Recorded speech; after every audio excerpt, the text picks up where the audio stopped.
Жума күндүн негизги кабарларына көңүлүңүздөрдү бурам. Мен Айзка Атамбекова, алар тууралуу кыскача. Жергиликтүү кеңештерге болгон шайлоо боюнча үгүт иштери 11 ноябрдан тарта башталды. Шаардык кеңешке болгон ат салышууда аймактык шайлоо комиссиясына 14 партияны катташты. Бул маалда Кабулдун түндүгүндөгү Мазари-Шариф калаасында жардыргыч толтурулган автоунаа жарылды. Каза болгондордун саны 6 адамга жетти. Тажик бийлиги теракт коркунучу тууралуу эскертүү берген АКШ элчилигинин билдирүүсүнө карата жообун берсе, дүйнөлүк коомчулук үчүн эң башкы окуясы бул албетте АКШдагы президенттик шайлоо болду. Дональд Трамптын күтүүсүз жеңишинин себеби эмнеде болгонун талдагандар көп. Эми кененирээк баяндоого өтөм.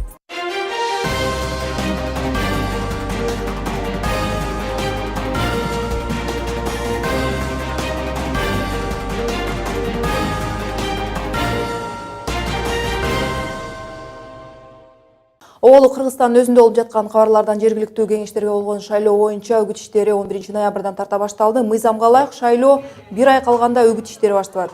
Айылдык кеңештердин депутаттыгына талапкерлерди көрсөтүү 20 ноябрдын аягына чыгып, ал эми үгүт иштери 21 ноябрдан башталат. Эске салсак, Алмазбек Атамбаев жергиликтүү кеңештерге шайлоо дайындоо боюнча жарлыкка кол койгон. 11 декабрда 22 шаарда жана 384 айылда жергиликтүү кеңешке шайлоо өтөт. Ошондой эле бүгүн шаардык кеңештин шайлоосуна катышуу үчүн Бишкек аймактык шайлоо комиссиясына 14 партияны каттады. Алар Кыргызстан, Аалам, Республика, Ата журт, Таза Кыргызстан, КСДП, Жаңы Доор, Өнүгүү Прогресс, Кыргызстандын Жашылдар партиясы, Актив коммунисттер партиясы, Улуу Кыргызстан, Мекеним Кыргызстан, Элдик демократиялык партиясы жана Демократ. Белгилеп өтсөм, шаардык кеңешке башында 15 партия катталган, бирок кийин Ата Мекен жана Замандаш партиялары шайлоого катышуудан баш тарткан. Жергиликтүү кеңешке болгон шайлоо дагы биринчи жолу биометрикалык маалыматты колдонуу менен өтөт. Бүгүн Борбордук шайлоо комиссиясы сатып алынган заманбап урналардын иштешин көрсөттү. Две партии заявили о своем участии в выборах. СДПК жана Республика Ата журт саясий партиялары жергиликтүү шайлоого катышууга өлкөнүн бардык аймактарына өз талапкерлерин көрсөтүштү. Ал эми Өнүгүү Прогресс партиясы Сүлүктүү шаарына талапкер коюудан баш тартты. Кээ бир партиялары 7ге жакын шайлоо аймактарына катышса, ал эми 36 партиянын ичинен 20сы бир эле шаарда талапкерлерин сунуштаган. Партии участвуют в выборах только в одном городе. Эми кепти Ооганстанга бурам. Кабулдун түндүгүндөгү Мазари-Шариф калаасында жардыргыч толтурулган автоунаа жарылып 6 адам мерт кеткен. Deutsche Welle немис басылмасы кабарлайт. Жарадар болгондордун саны 120га жакын. Немис элчилиги бир катар тик учактар айланып турат. Ал эми тез жардам кызматтары шаар көчөлөрүнөн тез ылдамдыкта өтүп жатканы маалымдалат. Германиянын тышкы иштер министри Франк-Вальтер Штайнмайер жардыруунун себептерин ким тарабынан ишке ашканын иликтөө үчүн кризистик борбор түзүү тапшырмасын берди. Кол салууну Талибан кыймылы өз жоопкерчилигине алды. Согуш жандардын айтымында, бул аракет жакында эле АКШ Кундуз шаарына абадан сокку урганда жайкын тургундарга каза тапкан үчүн жооп беретинде жасалган. Тажик бийлиги теракт коркунучу тууралуу эскертүү берген. АКШ элчилигинин билдирүүсүнө карата жообун берди. Өлкөнүн ички иштер министри Умар Жон Эмомалинин айтымында, Америка элчилиги күч органдарына мындай маалыматты бербегенин жана жарандардын өмүрүнө коркунуч жаралбасын билдирди. Учурда өлкөдө кырдаал туруктуу жана чек ара бекеттери толук кандуу көзөмөлдө болууда. Эске салсак, 9 ноябрда АКШнын Дүйшөмбүдөгү элчилиги Тажикстандагы теракт коркунучу жөнүндө америкалыктарды эскертип, кыракы болууга жана коомдук транспорт менен жүрбөөгө чакырган. Мындан тышкары америкалыктар тоолуу Бадахшан автономдуу облусуна барып калса, Ооганстан менен чектеш аймактарда жашоодон жана кечкисин сейилге чыгуудан улак болууну сунуштады. Америкалыктар кечинде ачык жайларда жүрүүдөн качуу кеңеши да берилген. Мындай теракт болуусу ыктымалдыгын АКШ элчилиги Кыргызстанга да октябрда эскерткен болчу. Улуттук коопсуздук боюнча мамлекеттик комитет АКШнын Кыргызстандагы элчилигин тараткан ыктымал теракт тууралуу кабары изилденип жатканын билдирди. Атайын кызмат элчиликтен расмий маалымат келбеген, жалпыга маалымдоо каражаттарына чыккан кабарлар боюнча эле иликтөө жүрүп жатканын билдирген. Жаңылыктарды улантабыз. Өтүп бара жаткан жуманын дүйнөлүк коомчулук үчүн эң башкы окуясы бул албетте АКШдагы президенттик шайлоо болду. Дональд Трамптын күтүүсүз жеңишинин себеби эмнеде болгонун талдагандар көп. Дасыккан саясатчы Демократтар партиясынын өкүлү Трамптын негизги атаандашы Хиллари Клинтондун шайлоо кампаниясында социалдык желилер эмес, салттуу медиаларга басым жасагандар үчүн жеңилип калгандыгын айттууда. Трамптын жеңишине дүйнөдө кулачын жайган Facebook социалдык желесинин ролу чоң болгондугун белгилеп жатышат. Кесиптешим Элеонора Сагындык кызы азыр бизге бул тууралуу кенен айтып берет. Элеонора, айтсаңыз, Фейсбуктун Трамптын жетишине кандай байланышы болушу мүмкүн эле? Рахмат, Назик. Ушул тапта ушул АКШдагы либералисттик чөйрөдө Трамптын жеңишин ушул президенттик шайлоодо социалдык желилер камсыздады деген ишеним бар. Жана бул теория азыр абдан алгылыктуу популярдуу болуп жатат деп айтсак болот. Трамптын идеяларын ушул анын шайлоочуларына жеткирүүдө ириде ушул Facebook абдан маанилүү курал болгондугу айтылып жатат. Соңку социалдык изилдөөлөрдү ала турган болсок, АКШда ушул тапта 156 миллион адам Фейсбуктун колдонуучусу болуп эсептелинет. Жана алардын ушул 3төн 2 бөлүгү соңку жаңылыктарды Facebook аркылуу алышары белгилүү болду. Президенттик шайлоо өткөндөн кийин BBC'нин технологиялар боюнча бөлүмүнүн адистери бул маселеге кайрылышып, жана Трамптын жеңиши Фейсбуктун айбириндеби деген аталыштагы макаланы жарыялашты. Жана ал макалада ушул BBC'нин журналисттери ушул соңку президенттик шайлоо АКШда өткөн ушул тапта баягы маалыматтык технологияларда салттуу медиаларды социалдык желилер басып жаткандыгы, андан күчтүү болуп жаткандыгын айниңледи, далилдеди, көрсөттү деп жатышат. Негизинен BBC'нин журналисттери буга чейин Америкада мурунтан баягы калыптанып калган консервативдүү дейликпи басылмалар өздөрүнүн демократиянын түркүктөрү жана алардын кайсы бир талапкер тууралуу колдоосу же болбосо ой пикирлери шайлоочулар үчүн абдан маанилүү жана чечүүчү ролго ээ болот, ойнойт, ушундай ролду ойнойт деп ишенишкен, бирок соңку шайлоодон кийин алардын мындай ойлору таш капты деген пикирлер менен бөлүшүп жатышат. Бул жерде негизги айта кетүүчү нерсе ушул Фейсбуктун ролу анын окурманы үчүн ылайыкташылган баягы фильтр алгоритмдер аркылуу жаңылыктарды сунуштоосу болгондугу айтылып жатат.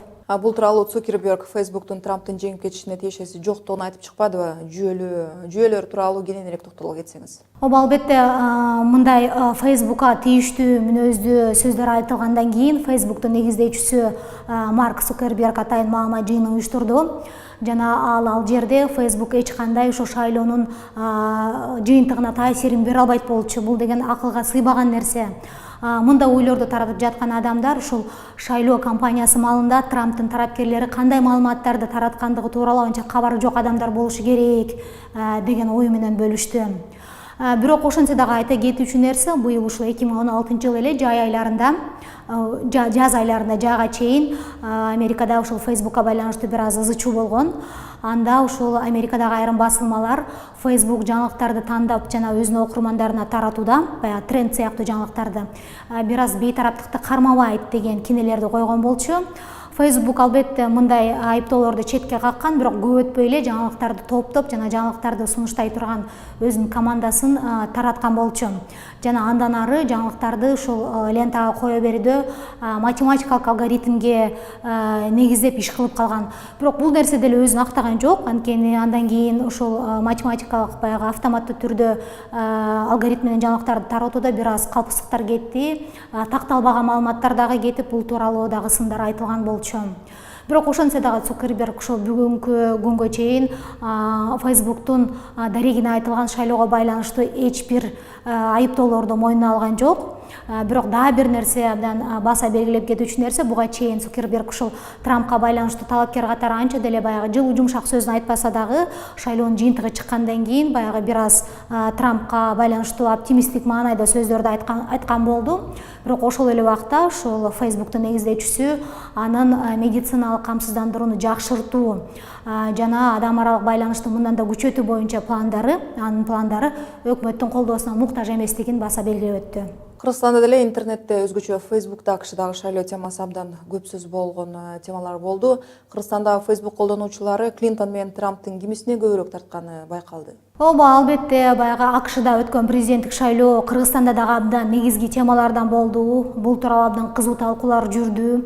Интернетте баягы эми кызыл чеке болуп эки тарапка бөлүнүп алып жаатташты деп айтканга болбойт, бирок негизи баягы күн тартибиндеги негизги топ темалардан болду десек болот.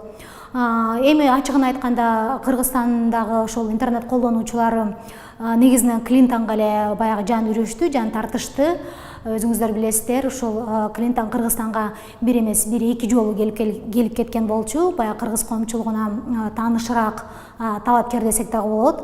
Эсиңиздерде болсо 1997-жылы ошол убактагы Билл Клинтондун жубайы, президенттин жубайы биринчи канайым катары келип кеткен. Андан кийин экинчи жолу Кыргызстанга ушул 2010-жылы келип, ал убакта баягы АКШдагы мамкатчылык кызматты аркалап турган болчу. Ал Кыргызстанга келип бир катар ошол убактагы өлкө жетекчилери менен жолугушууларды, сүйлөшүүлөрдү өткөрүп кеткен. Трампка байланыштуу айта турган болсок, албетте андагы талапкерлери болду. Көбүнчө аны ушул Орусиянын саясатын колдогон Кыргызстандагы саясатчылар дейликпи, же ушундай саясий маанайдагы адамдар ага жан үрөп турушту. Бирок дагы бир айта кетүүчү нерсе, белгилей кетүүчү нерсе, эсиңиздерде болсо Трамп шайлоо кампаниясынын маалында ушул АКШга мусулмандарды киргизбеш керек деген оюн айткан болчу. Ал эми Кыргызстанда болсо калктын 80% мусулман, ислам динин тутунгандар эсептелет. Жана бул нерсе дагы ушул Клинтондун тарапкерлери Кыргызстанда уярмандар көбүрөөк болгонго баягы өзүнүн факторун, себебин ойноду деген пикирлер бар. Рахмат элен. Жаңы шайланган Америка президенти Дональд Трамптын жеңишине карата болуп жаткан реакциялар тууралуу сөз болду. Сиз болсо каналдан котолбой туруңуз. Кийинки бөлүктө баяндай турган кабарлардан кыскача. ВИЧ илдети Борбор Азия өлкөлөрүн каптап кетүү коркунучунда Орусияда болсо бул дартты алып жүргөндөрдүн саны дароо ондогон аймактарга жогорулаганы айтылууда. Ал эми коңшу Казакстанда болсо зордуктоо фактылары аял прокурорлор тергесин деген сунуш көтөрүлүүдө. Бишкекте болсо атактуу Балбан Кожомкулга арналган марафон өттү. Тарыхта калган эң алып кишинин чөбөрөлөрү музей ачууну көздөшүүдө. Толугураак алдагы мүнөттөрдө.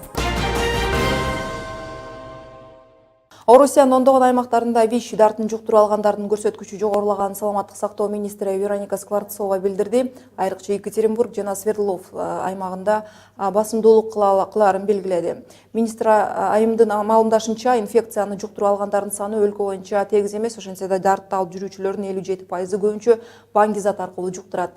Мындан тышкары мигранттарга байланыштуу Борбор Азиядагы өлкөлөрүндө СПИД илдетин жайылуу коркунучу турганы эскертилди. Кыргыз коомчулугу анчалык маани бере бербеген ВИЧ СПИД илдети 8 жыл мурун ооруканадан массалык түрдө ымыркайларга жуккан факты катталгандан кийин коомду селт эттиргендей болгон. Кыргызстанда 10 жыл мурда бул илдетке чалдыккандар саны 200-гө да жетпесе, азыркы күндө 6000-ге чукулдап, жаңы аныкталып жаткан фактыларды көбөйгөн. Ал эми коңшу Казакстанда болсо зордуктоо фактылары боюнча кылмыш иштерин эркектерге өчүүлөрдү жолотпоо боюнча сунуш көтөрүлдү. Өлкөнүн башкы прокурору Жакып Асановдун айтымында сексуалдык жактан зордукталган иштердин тергелишин прокурор айымдарга жүктөө алдын канча жыйынтык берет. Асанов муну укук коргоо органдарына иштеген жетекчилердин зордуктоо, педофилия фактылары туурасында маалыматты аздыга байланыштырган Тенгриньюс басылмасы жазып чыкты. Эгер көзөмөлдөө органдардын аял кишилердин саны аз болуп жатса, жумушка алуу керек, дейт башкы прокурор. Кайрадан Кыргызстандагы кабарлардан Кыргызстан эгемендүүлүгү жана Үркүндүн 100 жылдыгына карата дээрлик 1300-гө жакын адам амнистия менен эркиндикке чыкты. Мамлекеттик жазаларды аткаруу кызматынын маалыматына караганда 100дөн ашык адам жаза өтөөдөн бошотулуп, 10 туткун түрмөдөн качкандыгы үчүн кылмыш жоопкерчилигинен арылды. Калгандары жаза мөөнөттөрүн кыскартышты. Мындай туткундардын саны болсо 1000ден ашат. Президент Алмазбек Атамбаевдин август айында жарыяланган мунапысына ылайык эркиндикке биринчи соттолгон бойго жетелектер, 60тан өткөн эркектер жана 55 жаштан ашкан аялдар майыптар жана анча оор эмес кылмыштар үчүн отургандар кабылды. 11 ноябрь күнү Кыргыз элинин алып баатыры Кожомкулга Балбанга арналган марафон өттү. Уюштуруучулардын айтымында замандаштардын чогултулган каражаттары атактуу Балбанды музей ачууга жумшалат. Кожомкул баатырдын чөбөрөсү Оразалы Кожомкулов акчалай жардам көрсөтүү кыргыз спортуна гана эмес, эл аралык спортко да салым кошуу болуп эсептелерин билдирет.